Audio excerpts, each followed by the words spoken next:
Lunch காம்போல இன்றைக்கி என்ன பார்க்க போகிறோம் அப்படின்னு சொல்லி பார்த்தீங்க அப்படின்னு சொன்னால் வந்து தேங்காய் பால் சாதம் தான். இது வந்து ரொம்ப ஈஸியாக குக்கர்லேயே வந்து ஒன் பாட் மீல் மாதிரி அழகாக வந்து செஞ்சு முடிச்சிடலாம்.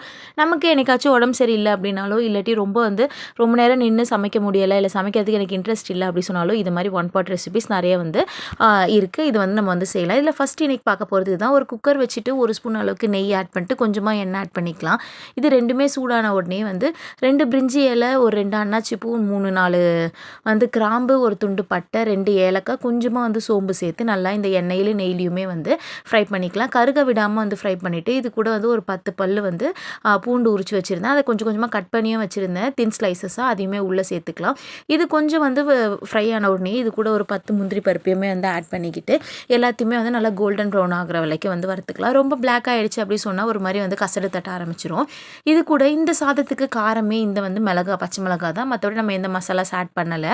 அதனால் ஒரு 4-5 பச்சை மிளகாய் வந்து ஸ்லிட் பண்ணி ஆட் பண்ணிக்கிறேன். இது கூட வந்து நல்லா ஒரு ஃப்ளேவருக்காக ஒரு 10-12 வந்து புதினா இலையுமே ஆட் பண்ணியிருக்கேன். இது நல்லா ஃப்ரை ஆனோடனே தின்னாக ஸ்லைஸ் பண்ணி வச்சுருந்தேன் வெங்காயத்தையுமே இது கூட போட்டுட்டு நல்லா வந்து சாட்டே பண்ணி எடுத்துக்க போகிறோம்.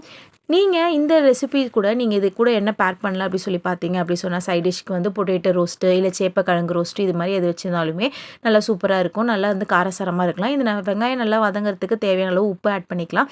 நல்லா வெங்காயம் வதங்கி வந்த உடனே கண்ணாடி பதத்துக்கு வந்த உடனே இதில் வந்து கொஞ்சோண்டு வந்து கரம் மசாலா மட்டும் ஆட் பண்ணியிருக்கோம். இது கூட நான் வந்து இப்போ 500 கிராம் வந்து ரைஸ் ஊற வச்சுருக்கேன். இதுக்காக வந்து 750 ml வந்து தேங்காய் பால் ஆட் பண்ணியிருக்கேன். நீங்கள் வந்து திக்கு தின் அப்படி சொல்லி தனித்தனியாக பிரிக்க தேவையில்லை. நீங்கள் கொஞ்சம் வந்து தண்ணி ஊற்றியுமே நல்லா வந்து பிழிஞ்சு எடுத்துக்கலாம். தேங்காய் பால் எடுத்துக்கிட்டு இது நல்லா ஒரு கொதி வந்த உடனேயே நான் வந்து வாஷ் பண்ணி வச்சுருந்தேன், ஊற வச்சுருந்தேன் அரிசியை.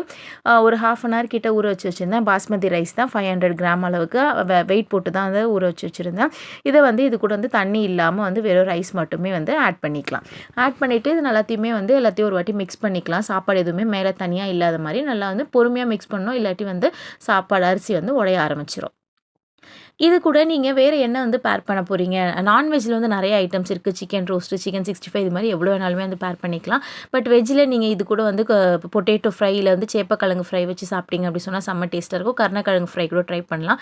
தண்ணி ஓரளவுக்கு வந்து நல்லா சுண்ணதுக்கப்புறமா மேலே வந்து குக்கர் மூடி போட்டு விசில் போட்டுடலாம். ஆனால் நம்ம வந்து விசில் வைக்க வேண்டியதே கிடையாது. இருக்கிறதுலே லோ சிம்மில் வச்சுட்டு இருக்கிறதுலே வந்து டீப் சிம்மில் வச்சுட்டு ஒரு 20 minutes வந்து அழகாக டம் போட்டு எடுத்துக்கலாம். விசில் வந்து வராது. இது வந்து உடனே ஒரு 5 minutes கழிச்சு நல்லா வந்து ஓப்பன் பண்ணி பார்த்தோம் அப்படி சொன்னால் இது மாதிரி நல்லா வந்து ஃப்ளஃபியாக உதிரியாக வந்து சாப்பாடு இருக்கும். செம்ம டேஸ்ட்டாகவும் இருக்கும். இது நீங்கள் வந்து லஞ்ச் பாக்ஸ் ரெசிபீஸ்க்கு கூட வந்து நீங்கள் ட்ரை பண்ணி அனுப்பலாம். உங்கள் கிட்ஸுக்கு எல்லாமே வந்து கொடுக்கலாம். காரம் இல்லாமல் வந்து மைல்டு டேஸ்ட்டில், மைல்டு ஃப்ளேவரில், ஆனால் வந்து செம்ம டேஸ்ட்டாக இருக்கும். நீங்கள் ட்ரை பண்ணி பாருங்கள். மிக்ஸ் பண்ணும்போது வேணும் அப்படின்னா கொஞ்சம் வந்து மேலே நெய் ஊற்றியுமே வந்து மிக்ஸ் பண்ணலாம். இதுக்கு மேலே கொஞ்சம் ஃப்ரைட் ஆனியன்ஸ் இல்லாட்டி வந்து ஃப்ரை பண்ண கேஷ்யூ நட்ஸுமே வந்து ஆட் பண்ணி நீங்கள் வந்து சாப்பிட்டீங்க அப்படி சொன்னால் செம்ம டேஸ்ட்டாக இருக்கும்.